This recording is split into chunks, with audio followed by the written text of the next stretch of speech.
रमजान के रोजे बहुत ही तेजी के साथ गुजरते जा रहे थे। ईद आने में कुछ दिन ही बाकी रह गए थे। तभी रायका अपनी मम्मा से कहती है, मम्मा अब ईद आने में कुछ ही दिन बाकी रह गए हैं, अब रोजे भी खत्म होने ही वाले हैं। मुझे ईद के लिए कपड़े और चूड़ियाँ चाहिए और मुझे बहुत सारे खिलौने चाहिए और मिठाइयाँ भी मुझे अपने दोस्तों को तोहफे में जो ईद के दिन देना है। तो मामा प्लीज चले आप बाजार और बाजार से हमें वो सब चीजें दिलवाएं। हाँ रायका, क्यों नहीं, बिल्कुल मैं तुम्हें कपड़े, चूड़ियाँ और मिठाइयाँ, खिलौने सारे कुछ दिलवाऊंगी। बस आज रुक जाओ, आज मामा के पास बहुत काम है। कल सुबह सुबह हम खजूर वाले जंगल में जाएंगे। वहाँ बहुत अच्छी अच्छी चूड़ियाँ, कपड़े और बहुत सारी चीजें मिलती है बहुत ही कम पैसों में। तो हम कल वहीं चलेंगे और आपको भी साथ लेकर चलेंगे। ऐसा बोलकर रायका की मम्मा अपने काम में लग जाती है और रायका भी खेलने के लिए बाहर चली जाती है। कुछ ही देर में फिर रात हो जाती है। अगली सुबह होते ही रायका और अरीबा दोनों माँ बेटी बाजार जाने के लिए तैयार हो जाती है और अपने सारे पैसे अपने एक पर्स में जमा करके रख लेती है। कालू जी, आपको एक बात पता है, कल अरीबा चिड़िया अपनी बेटियां खजूर वाले बाजार में जा रही है। वहाँ अपने लिए नए कपड़े, चूड़ियाँ और सेवइयाँ खरीदेंगी। उनके पास बहुत सारे पैसे हैं। वो ईद के दिन पहनने वाले नए पोशाक, चूड़ियाँ और पता नहीं क्या क्या लेने जा रही है। कालू जी, मेरे पास तो कुछ भी नहीं है और मेरा बेटा टीडू वो जब रायका को देखेगा उनके पास बड़े बड़े खिलौने और खाने की चीजें, मिठाइयाँ, तो मुझे बहुत तंग करेगा। कालू जी, एक काम करो, आप भी अरीबा चिड़िया के साथ जाओ और रास्ते में उनका पैसा चोरी करके वापस चले आना और फिर हम उन पैसे से अपने और अपने टीडू के लिए नए कपड़े और खिलौने खरीदे। हाँ गौरी, ये बात तुम्हारी सही है। मैं कल अरीबा चिड़िया के साथ जरूर जाऊंगा और उनसे उनके पैसे चुरा लूंगा। फिर हमारी भी ईद बहुत अच्छे से गुजर जाएंगी। इधर ये दोनों माँ बेटी बाजार ही जा रही थी कि तभी वहाँ पे कालू कौवा पहुँच जाता है। अरीबा बहन कहाँ जा रही हो इतनी सुबह सुबह? कालू भैया, ये देखिए ना, रायका कई दिनों से मुझे बहुत परेशान कर रही है कि ईद के लिए मुझे कपड़े लेने हैं, चूड़ियाँ लेनी हैं और पता नहीं क्या क्या लेने हैं इनको। तो मुझे बहुत तंग कर रही थी, तो इसी को लेकर मैं बाजार जा रही हूँ इनको कपड़े दिलवाने के लिए। अरीबा रुको, मैं भी चलता हूँ, मुझे भी अपने बेटी के लिए नए कपड़े लेने हैं। तीनों एक साथ चले जाते हैं। कुछ ही दूर जाने के बाद तेज हवा आती है और अरीबा एक पेड़ से टकराकर नीचे गिर जाती है और वो बेहोश हो जाती है। तभी कालू कौवा जल्दी से नीचे उतरकर अरीबा चिड़िया के पर्स से सारे पैसे निकाल लेते हैं और अरीबा चिड़िया को वहीं छोड़कर वहाँ से भाग जाते हैं। फिर रायका किसी तरह अपनी माँ को उठाकर अपने घर लेकर आती है। अरीबा चिड़िया को बहुत ही ज्यादा चोट लगी थी। उनके पंख पर कई निशान पड़े हुए थे और उनके सारे पैसे भी चोरी हो गए हुए थे। अरीबा चिड़िया को रायका की बातें बार बार याद आने लगती। मम्मा, मुझे नए कपड़े और चूड़ियाँ लेके, मैं ईद के नए कपड़े और चूड़ियाँ पहनूंगी।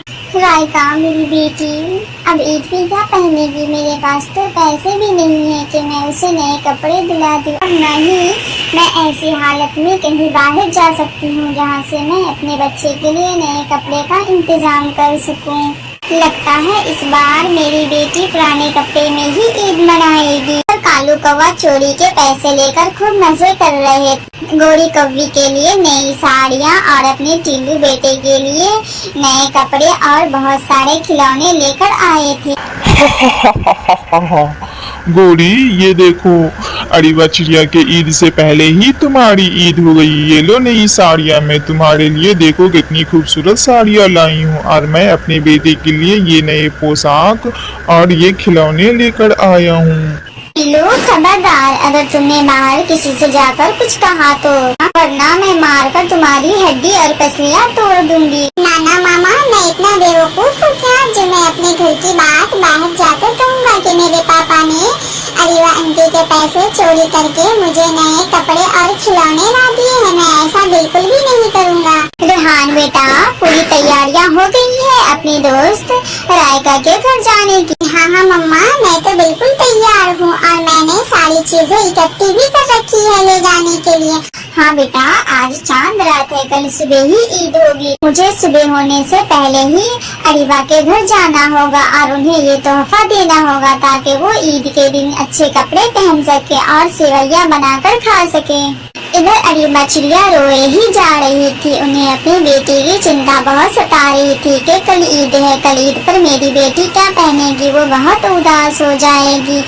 अपनी मम्मा को देखकर रायका भी रोने लग जाती है और अपनी मम्मा से कहती है, मम्मा जाने दीजिए, कोई बात नहीं है, आप ठीक है ना, बस हो गया, कपड़े का होना कोई जरूरी नहीं है, मैं पिछले साल वाले ईद का कपड़ा ही इस ईद पे पहन लूंगी, बस मम्मा आप ठीक हो जाओ, ये मेरे लिए बहुत खुशी की बात है। मेरे बच्चे, कितनी समझदार मेरी बेटी हो गई है, मुझे अपने बेटी से यही उम्मीद थी।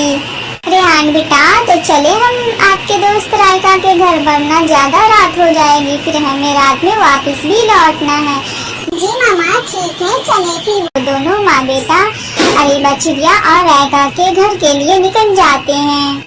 अरे रायका बहन, क्या हुआ है, आप रो क्यों रही हैं? ईद होने वाली है तो आप लोगों को खुशी मनानी चाहिए, लेकिन आप तो रो रही हैं, ये तो बहुत बुरी बात है। फिर अरीबा चिड़िया अपनी सारी बातें से बताती है। अरे अरीबा बहन, जाने भी दो, अब रोने कर रोकर क्या वो वापस आ जाएंगे। आप खुशी मनाओ, अब ये रोना भी बंद करो। किसी ने आपके पैसे ही चोरी किए हैं, आपसे आपकी खुशियाँ नहीं ना चोरी की हैं। आपके पास तो खुशियाँ मनाने के लिए खुशियाँ होनी ही चाहिए थी। पैसों का क्या, वो तो आना जाना ही रहता है, वो इधर से आता है और इधर चला जाता है। ऐसा बोलकर रेहान और रेहान की मम्मी दोनों अपना ऐसा थैला खोलती है और उनके अंदर से चूड़ियाँ और मेहंदी और नए कपड़े निकालकर अरीबा और रायका को देती हैं। ये लो अरीबा बहन, मेरी तरफ से आपके लिए एक छोटा सा तोहफा। इसमें आपके और रायका के दोनों के नए कपड़े हैं और ये मेहंदियाँ हैं और ये आपके और रायका के चूड़ी हैं और इसमें सेवैया और मिठाई भी है। बिल्कुल भी नहीं रोना है, आप बिल्कुल खुश होकर ईद मनाना है।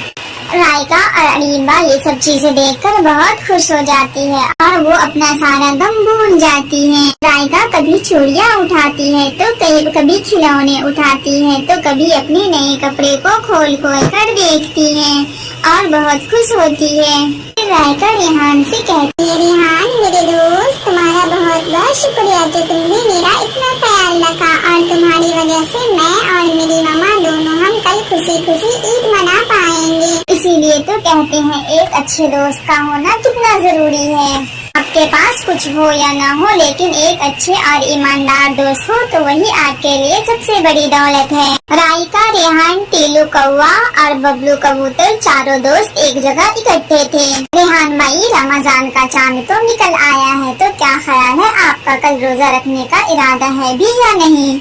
जी भाई बिल्कुल। ये भी भला कोई पूछने वाली है क्या, मैं तो हर साल रोजा रखता हूँ और इस साल भी रखूंगा। और बबलू और टीलू भाई, आपका क्या इरादा है, आप तो कुछ बोल नहीं रहे हैं। फिर बबलू कबूतर बोलता है, हाँ रेहान भाई बिल्कुल, ये महीना तो साल में एक मर्तबा एक महीने के लिए आता है और बहुत ही तेजी से हमारे और आपके बीच से गुजर जाता है। महीने रोजे रखने का मजा ही कुछ और है, वो सहरी करना, वो इफ्तारिया में रंग बिरंगी चीजें खाना और फिर 30 रोजे पूरे करने के बाद ईद की खुशी हमें मिलती है। हमें तो रोजा रखकर बहुत मजा आता है। टीलू भाई, आप कुछ नहीं बोल रहे हैं, कहा आप कल रोजा नहीं रखेंगे? नहीं, ऐसा बिल्कुल नहीं है बबलू भाई और रेहान भाई, मैं भी कल जरूर रोजा रखूंगा। सभी दोस्त ऐसे ही बात करने के बाद सब अपने अपने घर चले जाते हैं। टीलू के तो सारे दोस्त रोजे थे, टीलू भी रोजा था, लेकिन टीलू को भूख बिल्कुल भी बर्दाश्त नहीं हो रहा था। वो बार बार घड़ी को देखता और बार बार फ्रीज खोलकर खाने की चीजें को देख रहा था।